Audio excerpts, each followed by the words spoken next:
Hi hello welcome back to Dhathumasi YouTube channel. നമ്മൾ ഇന്ന് സംസാരിക്കാൻ പോകുന്ന ഒരു വിഷയം, നിങ്ങൾ ടൈറ്റിൽ ഓൾറെഡി കണ്ടതുപോലെ സോൾ എന്താണ്? എല്ലാവർക്കും ഉള്ളൊരു സംശയമാണ്, അങ്ങനെ ഒരു സോൾ ഉണ്ടോ, എന്താണ് അങ്ങനെയാണെങ്കിൽ സോൾ എന്താണ് എന്നുള്ളത്. സോൾ എന്ന് പറയുന്നത് ഒരു പ്രത്യേകമായി നമ്മളിൽ നിന്നും വ്യത്യസ്തമായി നിൽക്കുന്ന ഒരു ജീവനോ അല്ലെങ്കിൽ ഒരു വ്യക്തിയോ ഒരു വസ്തുവോ ഒന്നും നമ്മുടെ ഉള്ളിലുള്ളതല്ല. ഒരു എനർജി, അതിനെ നമ്മൾ സോള് എന്ന് വിളിക്കുന്നു. അത് നമുക്ക് കാണാൻ സാധിക്കുന്ന ഒന്നല്ല, എന്നാൽ അനുഭവിക്കുന്ന ഒന്നാണ്. നമ്മളുടെ ശരീരത്തിൽ നിന്നും വിഭിന്നമായിട്ട് ഈ ആത്മാവിന് നിലനിൽപ്പുമില്ല. എന്നാൽ ഈ ആത്മാവ് ഇല്ലാതെ നമ്മളുടെ ശരീരത്തിന് നിലനിൽപ്പുമില്ല. ഈ ശരീരം എന്ന് പറയുന്നത് നമ്മൾ പഞ്ചഭൂതങ്ങളാൽ ഒരു പർട്ടിക്കുലർ ഇക്വേഷനിലൊക്കെ എത്തുന്ന സമയത്ത് ഉണ്ടായി വരുന്ന ഒരു ഫിസിക്കൽ ഫോം മാത്രമാണ്. സിമ്പിളായിട്ട് അതിനൊരു ഉദാഹരണം പറയുകയാണെങ്കിൽ, ഒരു ക്ലോക്ക്. ആ ക്ലോക്ക് നിങ്ങൾ വാങ്ങിക്കുന്ന സമയത്ത് അതിന് ഒരു ഷേപ്പുണ്ട്, അത് വർക്ക് ചെയ്യാനുള്ള മെക്കാനിസം മുഴുവൻ അതിലുണ്ട്. നിങ്ങൾക്ക് ഓരോ നമ്പേഴ്സ് കാണാം, എല്ലാ കാര്യങ്ങളും കാണാം. സെക്കൻഡ് സൂചി കാണാം, ഡിജിറ്റൽ ആണെങ്കിൽ അങ്ങനെ എല്ലാം ഉണ്ട്, സ്ക്രീനുണ്ട്, എല്ലാം ഉണ്ട്. പക്ഷേ ഇതിൽ നിങ്ങൾ ബാറ്ററി പവർ കൊടുക്കാതെ ഇത് വർക്ക് ചെയ്യില്ല. ബാറ്ററി നിങ്ങൾ ഇതിൻ്റെ അകത്ത് ഇടുന്ന സമയത്ത് ഇത് വർക്ക് ചെയ്യാൻ തുടങ്ങും. ബാറ്ററി നിങ്ങൾ ഊരുന്ന സമയത്ത് ഇത് വർക്ക് ചെയ്യില്ല. എന്നാൽ ആ ബാറ്ററി കൊണ്ടാണ് ഇത് വർക്ക് ചെയ്യുന്നത് എന്നിരുന്നാലും ഈ ബാറ്ററി ഈ ക്ലോക്കിന് പുറത്ത് വയ്ക്കുമ്പോൾ ആ ബാറ്ററിയിൽ കൊണ്ടും ഉപയോഗമില്ല.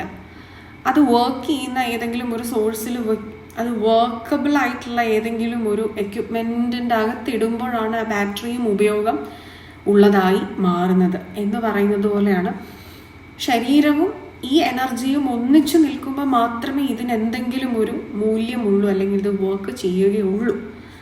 ഇത് രണ്ടായിട്ട് നിലനിൽപ്പില്ല. അപ്പം അങ്ങനെ നമ്മളുടെ ഈ ഒരു ശരീരത്തിന് പ്രവർത്തിക്കാനുള്ള ഒരു എനർജി സോഴ്സാണ്, അല്ലെങ്കിൽ പവറാണ് എന്ന് പറയാം സോള്. അപ്പം എന്താണ് ഈ ഒരു സോൾ എനർജി? ശരീരമായിട്ടുള്ള ഈ ഒരു ഫിസിക്കൽ എലമെൻറ്റിൻ്റെ അകത്ത് ഇരിക്കുന്നത് കൊണ്ടുള്ള ഉദ്ദേശം എന്താണ്? അവിടെ ജീവൻ വയ്ക്കുകയും ഒരു ഇൻഡിവിജ്വാലിറ്റി ലഭിക്കുകയാണ്, ഒരു വ്യക്തിത്വ ബോധം അതവിടെ ലഭിക്കുകയാണ് ആത്മാവിനും ശരീരത്തിനും. അവിടെ നിന്ന് കർമ്മങ്ങൾ ഉണ്ടാകുന്നു. അപ്പം നിങ്ങളുടെ കർമ്മങ്ങളെല്ലാം നിങ്ങളാണോ ഡിസൈഡ് ചെയ്യുന്നത് എന്നൊരു ചോദ്യം ഉണ്ടാകും. അങ്ങനെയല്ല, അങ്ങനെ നമുക്ക് പൂർണ്ണമായിട്ട് പറയാനും സാധിക്കില്ല. നമ്മളിലേക്ക് വരുന്ന സാഹചര്യങ്ങളെ ഒരിക്കലും നമ്മൾക്ക് കൺട്രോൾ ചെയ്യാൻ സാധിക്കില്ല, നമ്മളുടെ കയ്യിലല്ല. നമ്മൾക്ക് ആഗ്രഹിക്കാം. നമ്മളുടെ ജീവിതത്തിലേക്ക് വരുന്ന ഓരോ സാഹചര്യങ്ങളും നമ്മളാണോ ഉണ്ടാക്കിയെടുക്കുന്നത്? അല്ല. നമ്മളിലേക്ക് വരുന്ന സാഹചര്യങ്ങളെ ഒരു പ്രീ ഡിറ്റർമൈൻഡ് എന്ന് പറയാം. അതായത് ഡെസ്റ്റിനി എന്നൊക്കെ പറയുമ്പോൾ നമ്മൾക്ക് അതിൻ്റെ അകത്ത് ഒരു കൺട്രോളും ഇല്ല എന്നുമല്ല. കാരണം ഈ ഒരു സോളിന് വേണ്ടിയാണ് ഈ ഫിസിക്കൽ ബോഡിയിൽ സോള് വന്ന് നിൽക്കുകയും കർമ്മങ്ങൾ ചെയ്യുകയും ചെയ്യുന്നത് എന്ന് പറയുമ്പോൾ ഈ ബോഡിക്കും അതിൻ്റെ അകത്ത് കോൺട്രിബ്യൂട്ട് ചെയ്യാനുണ്ട്. നിങ്ങളിലേക്ക് വരുന്ന സാഹചര്യങ്ങളെ സോള് അട്രാക്റ്റ് ചെയ്ത് കൊണ്ടുവരുന്നു. പ്രീഡെസ്റ്റൈൻഡ് ആണെന്ന് പറയുമ്പോഴും ഇത് നിങ്ങൾ കൺസീവ് ചെയ്താൽ, അല്ലെങ്കിൽ ഇതിലൂടെ നിങ്ങൾ റെസ്പോണ്ട് ചെയ്താൽ മാത്രമാണ് അവിടെ കർമ്മ ഉണ്ടാകുന്നത്. നിങ്ങളിലേക്ക് വരുന്ന സാഹചര്യങ്ങളെ നിങ്ങൾക്ക് കൺട്രോൾ ചെയ്യാൻ പറ്റില്ല, എന്നാൽ അതിനോട് എങ്ങനെ റെസ്പോണ്ട് ചെയ്യണമെന്ന് നിങ്ങൾക്ക് ഡിസൈഡ് ചെയ്യാൻ സാധിക്കും. അതൊരു പ്രോബബിലിറ്റിയാണ്. അതായത് നിങ്ങൾക്ക് ഇന്ന ഒരു പാത്ത് എടുക്കാം, മറ്റൊരു പാത്ത് വേണമെങ്കിലും എടുക്കാം, അതല്ലാത്തൊരു പാത്ത് വേണമെങ്കിലും എടുക്കാം, അങ്ങനെ ഏത് വഴിയും നിങ്ങൾക്ക് സ്വീകരിക്കാം എന്നുള്ളതൊരു പ്രോബബിലിറ്റിയാണ്. അപ്പോൾ നിങ്ങൾ ഏത് ചോയ്സാണ് നിങ്ങൾ എടുക്കുന്നത്, അതിനനുസരിച്ചുള്ള കർമ്മയും സാഹചര്യങ്ങളുമായിരിക്കും അടുത്തതായിട്ട് ജീവിതത്തിലേക്ക് വരാൻ പോകുന്നത്. താൻ പാതി ദൈവം പാതി എന്ന് പറയുന്നത് തന്നെയാണ് അവിടെ കൃത്യമായിട്ടുള്ളത്. കാരണം ദൈവമായിട്ട് നമുക്ക് സാഹചര്യങ്ങൾ ഉണ്ടാക്കുന്നു, എന്നാൽ ഈ സാഹചര്യങ്ങളോട് നമ്മൾ എങ്ങനെ പൊരുത്തപ്പെടുന്നു അക്സെപ്റ്റ് ചെയ്യുന്നു, റെസിപ്രൊക്കേറ്റ് ചെയ്യുന്നു. ഇതെല്ലാം വരുന്ന കർമ്മകളെ ഡിറ്റർമൈൻ ചെയ്യുന്നു. ഇപ്പോൾ ഉദാഹരണം പറഞ്ഞാൽ, നിങ്ങൾക്ക് ഒരു ജോലി വേണമെന്ന് നിങ്ങൾ ആഗ്രഹിക്കുന്ന ഒരു സമയത്ത് യൂണിവേഴ്സായിട്ട് നിങ്ങൾക്ക് ഒരു ഓപ്പർച്യൂണിറ്റി കൊണ്ടു തന്നു. അവിടെ വരെ എല്ലാം കറക്റ്റാണ്. നിങ്ങൾ ആഗ്രഹിക്കുന്നു, സമയമായപ്പോൾ നിങ്ങൾക്ക് ഓപ്പർച്യൂണിറ്റി വരുന്നു, ഒരു ഓഫർ ലെറ്റർ വരുന്നു, ഇൻ്റർവ്യൂ കോള് വരുന്നു. പക്ഷേ ആ പോകേണ്ട ദിവസം നിങ്ങൾ മടി പിടിച്ചവിടെ ഇരിക്കുകയാണെന്നുണ്ടെങ്കിൽ അതിന് എന്തെങ്കിലും നീക്കുപോക്ക് മുന്നോട്ടുണ്ടാകുമോ? ഇല്ല. അപ്പം അതുകൊണ്ട് നമ്മളുടെ കയ്യിൽ ഒന്നുമില്ല എന്ന് പറയുന്നത് മടിയുടെ ലക്ഷണം, അല്ലെങ്കിൽ ഹാർഡ് വർക്ക് ചെയ്യാൻ പറ്റാത്തതിൻ്റെ, ഡിറ്റർമിനേഷൻ എടുക്കാൻ പറ്റാത്തതിൻ്റെ, റെസ്പോൺസിബിലിറ്റി എടുക്കാൻ പറ്റാത്തതിൻ്റെ, ഒരു കംഫർട്ട് സോണിൽ ഇരിക്കാൻ ഇഷ്ടപ്പെടുന്നതിൻ്റെ ഒക്കെ ഒരു ആഫ്റ്റർ എഫക്റ്റ് ആണെന്ന് പറയാം. അപ്പം നിങ്ങളുടെ ഭാഗത്ത് നിന്ന് നിങ്ങൾ ഏതെങ്കിലും തരത്തിലുള്ള ഒരു എഫേർട്ട് ഇടുക എന്നുള്ളത് തന്നെയാണ് ഏത് സാഹചര്യത്തിനെയും പ്രയോജനകരമായിട്ട്, അല്ലെങ്കിൽ അതിനൊരു പോസിറ്റീവ് കർമ്മ, ഇനി ഈവൻ നെഗറ്റീവ് കർമ്മയാണെങ്കിൽ അവിടെ ഒരു ആക്ഷൻ ഉണ്ടെങ്കിലേ ആ കർമ്മ ഉണ്ടാകുന്നുള്ളൂ. ഇനാക്ഷൻ കർമ്മ സൃഷ്ടിക്കുന്നുണ്ട്. അതായത് ഉത്തരവാദിത്തങ്ങൾ നിറവേറ്റാതിരിക്കുന്നതും ഒരു നെഗറ്റീവ് കർമ്മ എന്താണെങ്കിലും സൃഷ്ടിക്കുന്നുണ്ട്. എന്നാൽ ഒരു ആക്ഷൻ എടുക്കുമ്പോൾ അവിടെ പ്രോബബിലിറ്റി ഉണ്ട്. പോസിറ്റീവോ നെഗറ്റീവോ കർമ്മയാകാം, അല്ലെങ്കിൽ കുറച്ച് പോസിറ്റീവും കുറച്ച് നെഗറ്റീവും കർമ്മയാകാം. എന്നാൽ ഇനാക്ഷൻ എന്താണ്? ആ സോളിന് മഹത്തരമായിട്ടുള്ള ഒരു ജന്മം ലഭിച്ചിട്ടും അവിടെ നിങ്ങൾ ആക്ഷൻ എടുക്കാതെ ഇരിക്കുന്ന സമയത്ത് എന്താണ് സംഭവിക്കുന്നത്? നെഗറ്റീവ് കർമ്മ മാത്രമാണ് ഇനാക്ഷനിലൂടെ നിങ്ങൾ നേടിയെടുക്കുന്നത്. ഇനി ഇതിൽ വീക്കായിട്ടുള്ള സോളുകൾക്ക് സപ്പോർട്ട് ആവശ്യമാണ്. അതായത് വീക്കായിട്ടുള്ള സോള് ഉള്ളവരുടെ മനസ്സ് വീക്കായിരിക്കാം, മെൻ്റൽ ഹെൽത്ത്. അതുപോലെ തന്നെ ചില വ്യക്തികൾക്ക് അത് ഫിസിക്കൽ ഹെൽത്തിലേക്കും കാണാം. ഈ ഒരു സോളിന് എഫിഷ്യൻസി കുറയും അതിൻ്റെ കർമ്മങ്ങൾ ചെയ്യാൻ വേണ്ടിയിട്ട്. അതിൻ്റെ ഫുൾ ഫ്ലഡ്ജിൽ അല്ല ഫുൾ സ്വിങ്ങിൽ അങ്ങനെ ചെയ്യാനായിട്ട് സാധിക്കില്ല. അപ്പം ഇങ്ങനെയുള്ള ഈ വീക്കായിട്ടുള്ള സോളുകൾക്ക് അല്ലെങ്കിൽ മനസ്സുകൾക്ക് ശക്തി ഏറ്റെടുക്കാൻ വിശ്വാസങ്ങൾ സഹായിക്കും, അല്ലെങ്കിൽ മെഡിറ്റേഷൻ പോലെയുള്ള പ്രാക്ടീസസ്, ഭക്തി, ഇതൊക്കെ സഹായിക്കും എന്നുള്ളതാണ്. എന്നാൽ ഈ പറയുന്ന കാര്യങ്ങളൊന്നും ഇല്ലാതെ സർവൈവ് ചെയ്യുന്നവരും ഉണ്ട്. അപ്പോൾ ഇത് ഏറെക്കുറെയൊക്കെ നമ്മളുടെ മുൻ ജന്മങ്ങളിലുള്ള കർമ്മങ്ങളുടെ ഒരു ആഫ്റ്റർ എഫക്റ്റ് ആയിട്ടും കൂടെ നമുക്ക് ലഭിക്കുന്നതാണ്. ഈ ഒരു ജന്മത്തിൽ വളരെ സ്ട്രോങ് ആയിട്ടുള്ള ഒരു മനസ്സോടുകൂടി ജനിക്കുന്ന വ്യക്തിക്ക് അവൻ്റെ പാസ്റ്റ് ലൈഫ് കർമ്മ അത്രയും ശക്തമായിരുന്നു, അത്രയും പോസിറ്റീവായിരുന്നു. അവൻ അതിൽ നിന്ന് ആർജിച്ചെടുത്തിട്ടുള്ള ബ്ലെസ്സിങ് ആണ് ഈ ഒരു ലൈഫ് ടൈമിലെ ഈ സ്ട്രെങ്ത് എന്ന് തന്നെ പറയാം. മനസ്സിന് ബലമുള്ള ഒരാൾക്ക് ലക്ഷ്യങ്ങൾ എളുപ്പത്തിൽ നേടിയെടുക്കാനും സാധിക്കും. അങ്ങനെ ശക്തമായിട്ടുള്ള മനസ്സുള്ളവർക്ക് ശക്തമായിട്ടുള്ള ഇൻഡിവിജ്വാലിറ്റി ഉണ്ട്. എന്താണ് ഇൻഡിവിജ്വാലിറ്റി? മനസ്സിൻ്റെ ചിന്തകളിൽ നിന്നുണ്ടാകുന്ന ഞാൻ എന്ന ബോധത്തിൽ നിന്നുള്ളതാണ് ഇൻഡിവിജ്വാലിറ്റി. ഈ ഇൻഡിവിജ്വാലിറ്റിയുടെ സ്ട്രെങ്ത്തും ഈ പറയുന്ന പോലെ തന്നെ ഓരോ സോളിൻ്റെ ക്വാളിറ്റി ബേസ് ചെയ്തിരിക്കും. ക്വാളിറ്റി എന്ന് പറയുന്നത് അവൻ്റെ മുൻ ജന്മങ്ങളിൽ ചെയ്ത കർമ്മയെ ബേസ് ചെയ്ത് അവൻ ജന്മം എടുത്തിരിക്കുന്ന ഒരു സ്ക്രിപ്റ്റ് ഉണ്ട്. എന്തിനു വേണ്ടി, എന്തൊക്കെ അനുഭവിക്കാൻ, എന്തൊക്കെ പഠിക്കാൻ, എന്തൊക്കെ നേടിയെടുക്കാൻ, ആ ക്വാളിറ്റിയെ ബേസ് ചെയ്തിട്ടാണ് അവന് ജന്മന ആ ഒരു ഇൻഡിവിജ്വാലിറ്റി ലഭിക്കുന്നത്.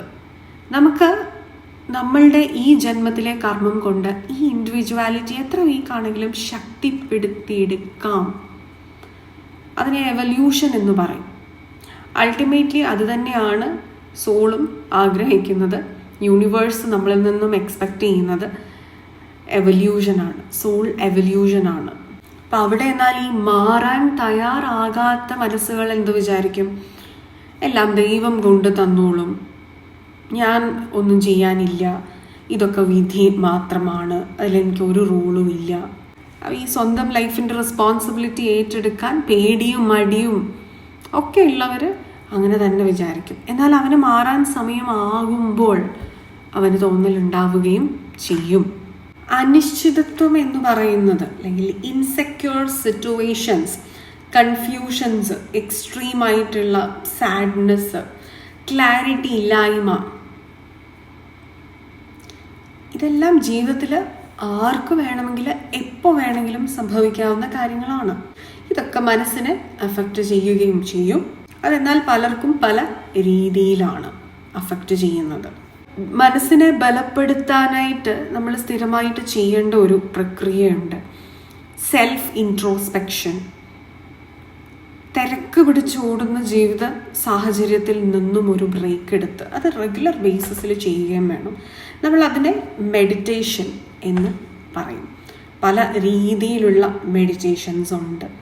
നിങ്ങൾക്ക് അനുയോജ്യമായിട്ടുള്ള മെഡിറ്റേഷൻ നിങ്ങൾക്ക് ചൂസ് ചെയ്യാം. ഇത് നിങ്ങളുടെ മനസ്സിന് തരുന്ന ഒരു പോസിറ്റിവിറ്റി, സ്ട്രെങ്ത് എന്ന് പറയുന്നത് അനുഭവിച്ച് തന്നെ മനസ്സിലാക്കേണ്ടതാണ്. പ്രശ്നം വരുന്ന സമയത്ത് ഓടിപ്പോയിരുന്ന് മെഡിറ്റേഷൻ ചെയ്താൽ അതിന് ഗുണം കിട്ടില്ല. അത് നിങ്ങളുടെ ഒരു ജീവിത ശൈലി, അത് നിങ്ങളുടെ ഒരു ലൈഫ് സ്റ്റൈൽ നിങ്ങൾ ഇൻക്ലൂഡ് ചെയ്യുകയാണ് എന്നുണ്ടെങ്കിൽ ഇന്ന് നിങ്ങൾ ചെയ്തു പോകുന്ന കാര്യങ്ങൾക്ക് നിങ്ങൾക്ക് വിചാരിക്കാത്ത സമയത്ത് പോലും നിങ്ങൾക്ക് അതുകൊണ്ടൊരു ഗുണമുണ്ടായി വരും. വളരെയധികം അഫക്റ്റഡ് ആയ ഒരു വ്യക്തിയാണ് അവൻ്റെ ജീവിത സാഹചര്യങ്ങൾ കൊണ്ട് എന്നുണ്ടെങ്കിൽ, അഫക്റ്റഡ് ആയതിൽ നിന്നും അവൻ്റെ ഹൃദയത്തിലുണ്ടായിരിക്കുന്ന കുറേ കണ്ടീഷൻഡ് തോട്ട് ഉണ്ട്. അതായത് അത് ഇന്നത് പോയാൽ പേടിയാണ്, ഇന്നത് ചെയ്താൽ ഇന്നതേ സംഭവിക്കുള്ളൂ എന്നൊക്കെയുള്ള ഭയം അല്ലെങ്കിൽ ജഡ്ജ്മെൻ്റൽ തോട്ടിലേക്കൊക്കെ അവനെ നയിക്കുന്ന അൺഹീൽഡ് ആയിട്ടുള്ള ഇമോഷൻസ് ഉണ്ടെങ്കിൽ അതിനെയെല്ലാം പൂർണ്ണമായും ഹീൽ ചെയ്യാതെ ഇരുന്നു കഴിഞ്ഞാൽ അവൻ്റെ ജീവിതത്തിൻ്റെ അതാത് കർമ്മങ്ങളിൽ അതാത് സമയത്ത് ചെയ്യാനും സാധിക്കുകയും ഇല്ല. കാരണം ഈ ഒരു തോട്ടിൽ സ്റ്റക്കാണ്, കുടുങ്ങി കിടക്കുകയാണ്. ചെയ്യാനുള്ളത് ചെയ്യുന്നുമില്ല, മുന്നോട്ട് മനസ്സ് മൂവ് ഓൺ ചെയ്യുന്നില്ല, അവിടെ സ്റ്റക്നെസ് ഉണ്ടാകുന്നു. ആ സ്റ്റക്നെസ്സിൽ നിന്നും മനസ്സിനെ ഒരു ഒഴുക്കി വിടണം, തള്ളി വിടണം. പക്ഷെ അടിഞ്ഞുകൂടിക്കഴിഞ്ഞാൽ എന്താ പറ്റുക? മാലിന്യങ്ങൾ അവിടെ നിറഞ്ഞ് കൂമ്പാരം കൂടും. വീണ്ടും വീണ്ടും വരുന്ന കാര്യങ്ങളെല്ലാം അവിടെ അടിത്തട്ടിൽ ഇങ്ങനെ അടിഞ്ഞ് അങ്ങനെ ആങ്സൈറ്റി, സ്ട്രെസ് ബിൽഡപ്പായി അത് ഡിപ്രഷനിലേക്കുമൊക്കെ വഴി മാറുന്നുണ്ട്. അപ്പം ഈ ഒരു ഹീലിംഗ് പ്രോസസ്സിലൂടെ നിങ്ങൾ എന്നാൽ കടന്നു പോകുന്നത് വഴി നിങ്ങൾ തന്നെ വിശ്വസിക്കാൻ തയ്യാറാകും, നിങ്ങളെ പ്രയോറിറ്റൈസ് ചെയ്യാൻ തയ്യാറാകും. The right action at the right time, എന്താണ് ചെയ്യേണ്ടത് എന്നുള്ള ബോധം, അവെയർനെസ്സിൽ നിങ്ങൾ എന്താണ് പറയുന്നത് എന്ന പൂർണ്ണ ബോധം, നിങ്ങൾ എന്താണ് ചെയ്യുന്നത് എന്നുള്ള പൂർണ്ണ ബോധം നിങ്ങൾക്ക് ഉണ്ടായി വരുന്നു. നിങ്ങൾ എന്ത് ചിന്തിക്കണം, എന്ത് ചെയ്യണം, എന്നാൽ ഈ ചിന്ത എൻ്റെ മനസ്സിൽ വന്നാൽ ഈ ചിന്ത മാറ്റിയെടുക്കേണ്ടതായിട്ടുള്ള ചിന്തയാണെന്നുള്ള പൂർണ്ണ ബോധവും നിങ്ങൾക്ക് ഉണ്ടായി വരികയാണ് അവിടെ ചെയ്യുന്നത്. അവിടുന്ന് നിങ്ങൾക്ക് എംപത്തി ഡെവലപ്പ് ചെയ്യാൻ സാധിക്കും, ഫിയർലെസ് ആകാൻ സാധിക്കും, കണ്ടന്റഡ് ആവാനും മൈൻഡ്ഫുൾനെസ്സിൽ ഇരിക്കാനും നിങ്ങൾക്ക് സാധിക്കും എന്നുള്ളതാണ്. അനുസരണയുള്ള, ആശ്രിത ബോധമുള്ള ഒരു റോബോട്ടിക് ലൈഫ് അല്ലെങ്കിൽ ഒരു മെക്കാനിക്കൽ ലൈഫിലേക്ക് മാത്രമായി ഒതുക്കാനുള്ളതല്ല ജീവിതം എന്നുള്ള ഒരു തിരിച്ചറിവ്, ആ ഒരു അവെയർനെസ്സിൽ ഇരിക്കാനും നിങ്ങൾക്ക് സാധിക്കും. ടു ബിക്കം ഫ്രീ തിങ്കേഴ്സ്, അതാവാൻ നിങ്ങൾക്ക് സാധിക്കും. കുട്ടികളെ പ്രൊഡ്യൂസ് ചെയ്യുന്നൊരു ഫാക്ടറി മാത്രമായിട്ട് കുടുംബ ബന്ധങ്ങളെ മാറ്റാതിരിക്കാനും, അതായത് ഒരു കമ്മിറ്റ്മെൻറ്റിലേക്ക് മാത്രം കുടുംബ ബന്ധങ്ങളെ ഒതുക്കാതിരിക്കാനും നിങ്ങൾക്ക് അവബോധമുണ്ടാകും. ഇഷ്ടമില്ലാത്ത ജോലികൾ ചെയ്ത് കഷ്ടപ്പെട്ട് ജീവിക്കുന്നത് എത്ര ബുദ്ധിമുട്ടായ കാര്യമാണ് എന്ന തിരിച്ചറിവിൽ നിന്നും നിങ്ങളുടെ പാഷൻ എന്താണ്, നിങ്ങളുടെ പവർ എന്താണ്, നിങ്ങളുടെ പൊട്ടൻഷ്യൽ എന്താണെന്ന് തിരിച്ചറിയാനും അതിനു വേണ്ടി വർക്ക് ചെയ്യാനും നിങ്ങൾക്ക് സാധിക്കും എന്നുള്ളതാണ്. ഇതെല്ലാം ഒരു ഹീൽഡ് ആയിട്ടുള്ള ഒരു മനസ്സിന് മാത്രമേ സാധിക്കുകയുള്ളൂ. അവനവൻ്റെ കർമ്മയെ തിരിച്ചറിഞ്ഞ വ്യക്തികൾക്ക് ഇത് സാധിക്കുകയുള്ളൂ. ആത്മജ്ഞാനമാണ് യഥാർത്ഥ ജ്ഞാനം, the wisdom, the divine wisdom.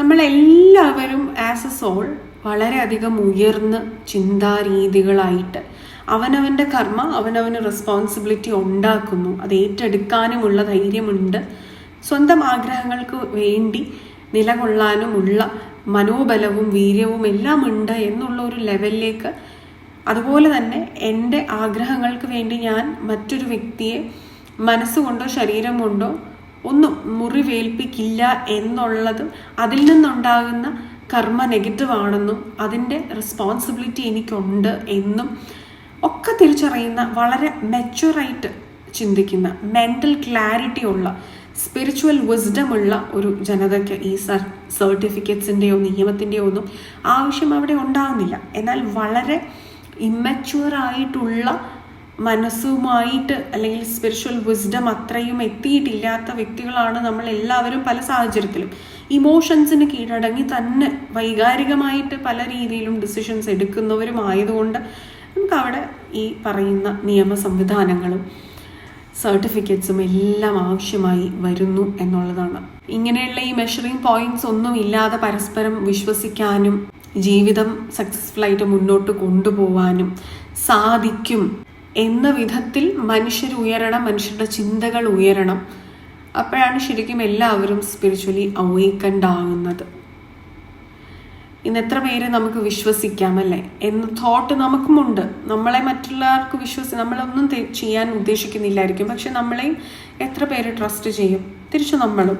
അതെല്ലാം ഒരു എവല്യൂഷനിലാണ് ഇപ്പോഴും, എന്നാൽ പൂർണ്ണമായിട്ടും ഇവോൾവ് ആയിട്ടില്ല എന്നുള്ളതിനെ തന്നെയാണ് സൂചിപ്പിക്കുന്നത്. അതുകൊണ്ട് അതെല്ലാം മോശമാണെന്ന് തെറ്റാണെന്നൊന്നും നമുക്ക് പറയാൻ സാധിക്കില്ല.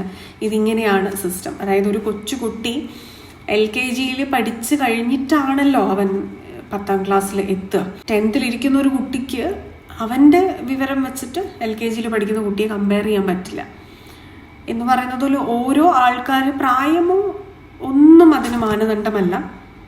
ആ സോള് ചിലപ്പോൾ 60 വയസ്സുള്ള നിങ്ങളുടെ പാരൻസിനെ കാട്ടിലും വളരെയധികം എക്സ്പീരിയൻസ് ഉള്ള, വളരെ പ്രായം അധികമുള്ള ഒരു ആത്മാവായിരിക്കും നിങ്ങളുടെ ഉള്ളിലുള്ളത്. എന്നാൽ ഈ ഒരു ലൈഫ് ടൈമിൽ നോക്കുമ്പോൾ നിങ്ങളുടെ പാരൻസിനെക്കാട്ടിലും വളരെ യങ് ആണ് നിങ്ങൾ. അതുകൊണ്ട് പാരൻസ് പറയുന്നത് കേൾക്കുന്നു എന്നുള്ളത്.